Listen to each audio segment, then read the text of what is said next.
যে রোজা এমন একটি আমল যার নেকি কে দেবেন?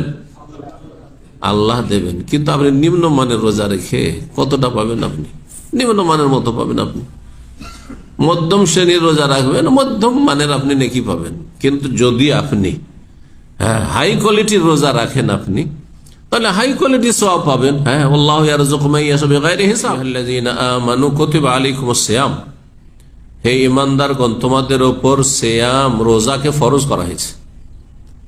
সিয়াম ফার্সি ভাষায়, উর্দু ভাষায়, আর সেটা বাংলায় গিয়েছে রোজা বলে আমরা জানি, কিন্তু কোরআনের ভাষায় সিয়াম অথবা সওম, বিল্লাহ সওম ফাইন্নাহু লি, ইন্নী নাযারতু লির-রহমানি সাওমা, কোরআনে সওম শব্দ এসছে এবং সিয়াম এখানে এসছে। কুতিবা আলাইকুমুস সিয়াম, সিয়াম মানে বিরত থাকা, সিয়াম মানে বিরত থাকা। সিয়াম ফরজ করা হয়েছে, তার মানে কিছু কথা কাজ আছে, কিছু বিষয় আছে, সেগুলি থেকে বিরত থাকতে, বেঁচে থাকতে আপনাকে, দূরে থাকতে হবে আপনাকে। এর নাম হচ্ছে সিয়াম, এর নাম হচ্ছে রোজা। যে রোজায় আছেন আপনারা, রোজা সম্পর্কে বিজ্ঞ ওলামারা বলেছেন সিয়াম সম্পর্কে যে সিয়াম হচ্ছে 3 ক্যাটাগরির, বা রোজাদার, আমরা সবাই রোজাদার, এই যে বসে আছেন বা সারা বিশ্বে যে যেখানে রোজা রাখছে মুসলিম ভাই বোনেরা, তারা 3 শ্রেণীতে বিভক্ত। সবাই একই শ্রেণীর নয়, কিন্তু একটা হচ্ছে একবার নিম্ন শ্রেণীর, একটা মধ্যম শ্রেণীর, আর একটা হচ্ছে একবার উচ্চ শ্রেণীর রোজাদার। এখন আপনার রোজা বা আপনি যে রোজাদার কোন স্টেজে আছেন, এটা আপনি নিজের পর্যালোচনা নিজেই করেন। 3টি স্টেজ বললাম। একটা হচ্ছে নিম্ন মানের রোজাদার, সর্বনিম্ন রোজাদার, আর বেরোজাদার তো আছে, ও তো বাদই দেন, ওদের সঙ্গে বেশি কিন্তু মুসলিম সমাজ হতভাগা। সর্বনিম্ন নিম্ন মানের রোজা রাখছেন আপনি একেবারে। আরেকটা হচ্ছে মধ্যম শ্রেণীর রোজা, আরেকটা হচ্ছে একবারে আপার শ্রেণী, হ্যাঁ আপার ক্লাসের রোজা। কোন রোজা চান আপনারা? হ্যাঁ, একবার নিম্ন মানেরটা। হ্যাঁ, যদি আপনাকে বলা হয় 3 রকমের চাকরি আছে, জব আছে কোম্পানিতে, নতুন চাকরি তলাশে আছেন, 3 রকমের চাকরি আছে। একটা হচ্ছে নিম্নমানের চাকরি, ক্লিন টিলিন টি বয় ধরনের, হ্যাঁ এই ধরনের চাকরি আছে।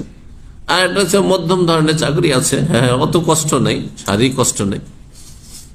আর একটা হচ্ছে একেবারে আপার লেভেলের চাকরি। কোনটা চাইবেন? আস্তে করে বলছেন মনে হয়েছে, মধ্যমটাই চাইবেন তাই না? অত উপরে যেতে চাই না, তাই না?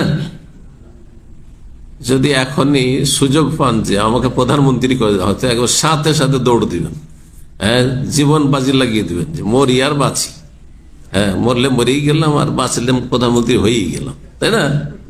চিন্তা করেন তাহলে কত উন্নতি করতে চান দুনিয়ার ক্ষেত্রে আপনারা। এ হচ্ছে মানুষের অবস্থা। ইন্নাল ইনসানা খুলিকা হালুআ, আল্লাহ বলছেন মানুষকে সৃষ্টি করা হয়েছে অত্যন্ত লোভী করে।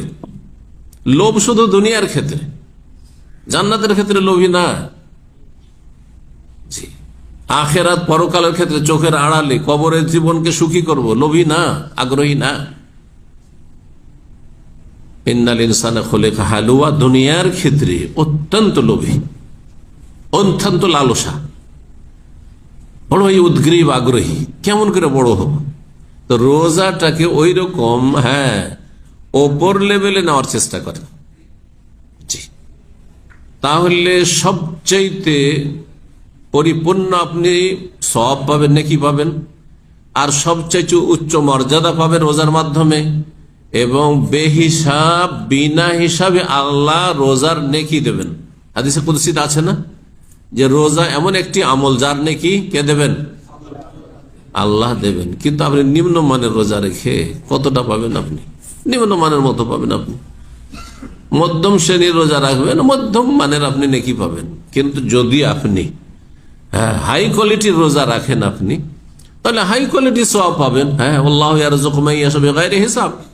হ্যাঁ, ইন্নামা ইউওয়াফাস সাবিরুনা আজরাহুম বিগাইরি হিসাব। যারা ধৈর্যশীল, আর রোজাদার ধৈর্যশীল,